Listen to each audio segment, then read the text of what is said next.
All right, hey guys. Well, listen, I want to have a little look at this fellow here, and we want to get an idea of what's going on when we're dealing with some of the shoulder issues that, of course, that are occurring.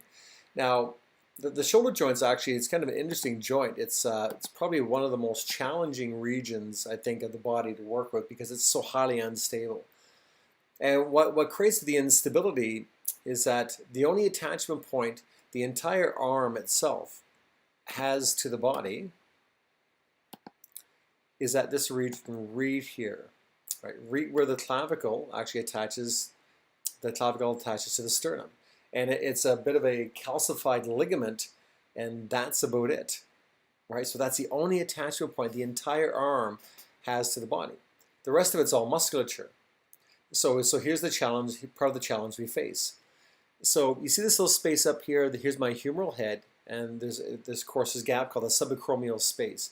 Well, the subacromial space, right, which is just below the chromium, right, and above the humeral head, is about 10 millimeters normally.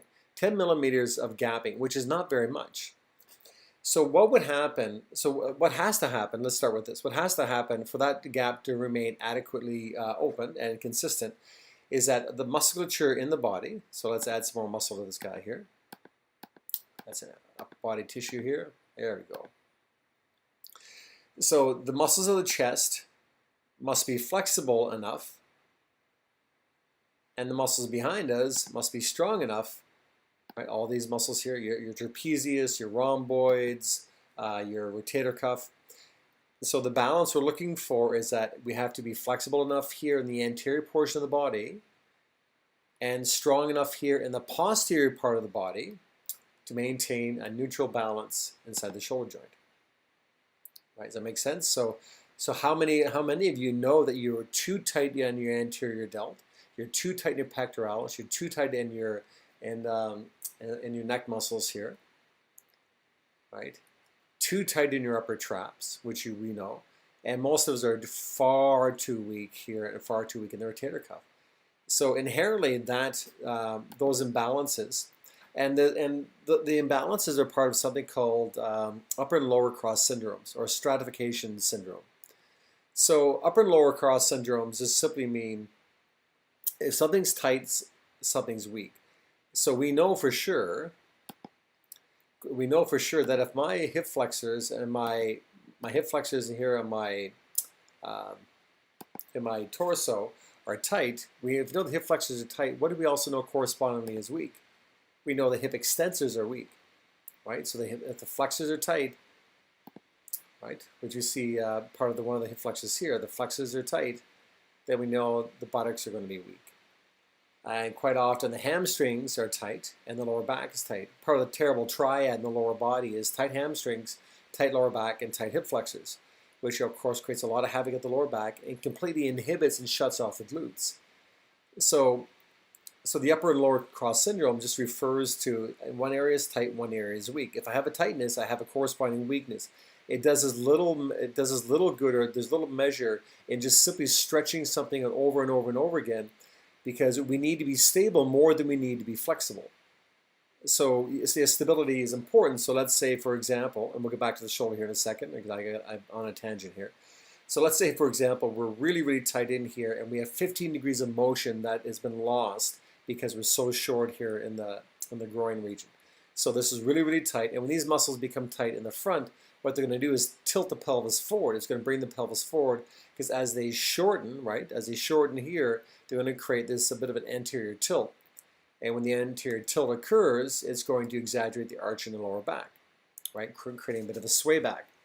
So we know that to be for sure. We know that to occur. So let's say with the 15 degrees of inflexibility, we sit and we stretch and we stretch and we stretch and we stretch and stretch and stretch it out and stretch it out. And 2-3 weeks later, it's really, really flexible. But what's the problem? Well, the challenge is that now I have 15 degrees of mobility, but I'm still lacking 15 degrees of stability, right? Which means I free up the motion, but what's holding it in place? What's actually going to encourage my pelvis to go back to normal? Well, unfortunately, not much, because it was the tight pieces that was holding it in place to begin with. Now, they weren't doing a great job, and they were potentially running the risk of actually creating some serious problems with my lower back because of that change in angle. But if I open up my hip flexors, I need to start focusing on my buttocks and my abdominal wall to actually maintain that neutral spot in my spine that I'm looking for. So think about this again. We need to be stable more than we need to be flexible. So when you're thinking about stretching all the time, quite often what we'll do is, especially somebody who has a bit of an unstable back or unstable shoulder, after we do our stretching work, we'll go back and do some stability work to end it off, just to give the nervous system an awareness of how we like to leave the job done. So let's go back up to the shoulder here again. So with the shoulder, we know that the upper and lower cross syndrome, or the upper cross syndrome here, is very, very tight in the anterior delt and the pec, very, very tight in the neck flexors, very, very tight in the traps, right? And of course, very, very weak. And a lot of the parascapular muscles behind us, very weak in the rotator cuff, very weak in the rhomboids, very weak in the mid and lower traps. Of course, most people are horrendously weak here in the lats, but what's more problematic is the shoulder girdle. So very weak up here, and of course, very tight up in here. So what does it do? Well, it actually pulls the torso.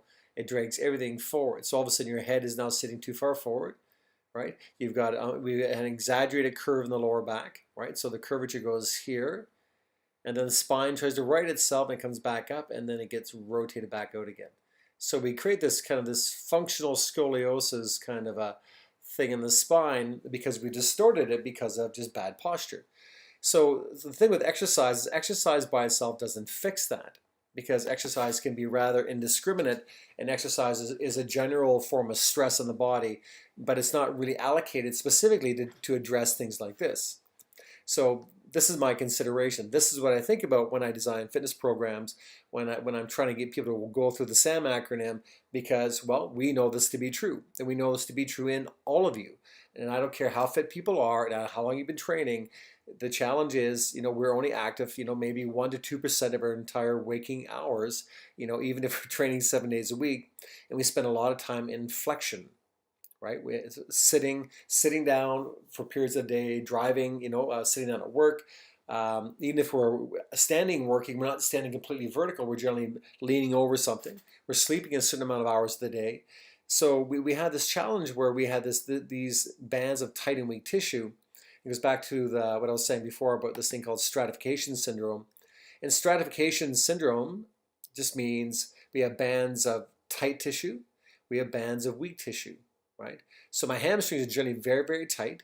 My glutes are generally very, very weak. And generally the left glute, for a vast majority of us, is weaker than the right. Our lower back is stressed out and tight. Our lats are almost non-existent. The mid and lower traps, not very strong. Rhomboids, generally quite weak. Rotator cuff, generally quite weak. Sounds kind of dismal, doesn't it? Upper trapezius, generally just very, very tight. Deltoids, not a great deal of strength, but quite often a great deal of inflexibility and tightness here in the anterior delt and the pec. Weak to the abdominal wall, very tight to the hip flexors, very tight in the lateral part of the thigh, very generally quite a bit weaker on the inner part of the thigh, our vastus medialis and our adductors, and of course calves can be chronically tight.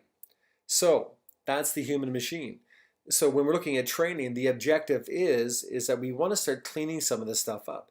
So when you're doing exercises that may not seem all that sexy and they seem kind of redundant, well, the reason being is that we know that unless we strengthen the glutes and adequately strengthen them, unless we rigorously strengthen the shoulder girdle, we're going to be dealing with problems with our joints on a perpetual basis.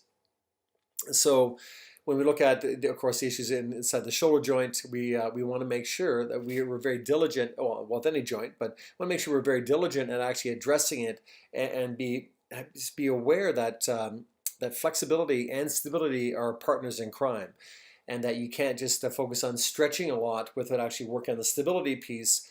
And if you find yourself struggling a little bit, and I know there's been a few comments, people talking about working through their injuries, that is something you never ever do. Because you can't work through an injury, and the challenge with that is that if I'm inflamed at my wrist joint, there's inflammation there, the mechanics of the joint now has changed because something called the mechanoreceptors are sending faulty signals to the brain, because the fluid of volume, or the volume of fluid inside that joint now has actually distorted the joint. Right, does that make sense? So these receptors, little relay switches, are sending incorrect information back and forth to the nervous system, so the joint won't function properly. Plus, if it's inflamed, it's also agitated, and pain creates inhibition. So inhibition, it tells the muscles not to work, right, to be guarded, and that creates problems all on its own. So please, if you have anything going on at your ankles and knees and hips and shoulders, right, which you do, please make sure you address them at some point in time along the way, because dealing with an acute issue, which is relatively new, can be a chronic one, which would be very hard to manage over time. And again, we live in an amazing machine, but I just really do your due diligence, look after yourself, look after the machine, and speak out, ask for help. And sometimes you might get sidelined off your workout for a week or two. That's just a part of the game. That's a part of our experience. Doesn't mean you can't do anything, but you may not be able to do certain exercises. But it's well worth the caution, and it's certainly well worth taking the time to look after it. It's the only body you got. If you screw it up, where are you going to live?